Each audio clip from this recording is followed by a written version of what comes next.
theological student from Croatia. I was here on exchange in winter semester, and this week I am attending summer school in Ljubljana, and subject is politics and bioethics. We have different lectures and different professors coming all around the world, and we are discussing on themes like AIDS, populism, and euthanasia.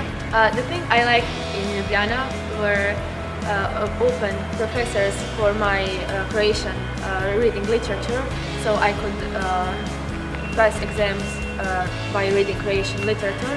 And also what I like the most were student engagements in life of theological students. Like we have every week mass for students and readings, Bible readings.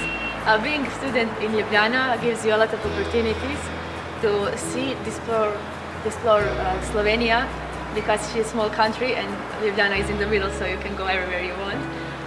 And also every day you can go to the different restaurant because you have student one, and every day so you can eat like a king.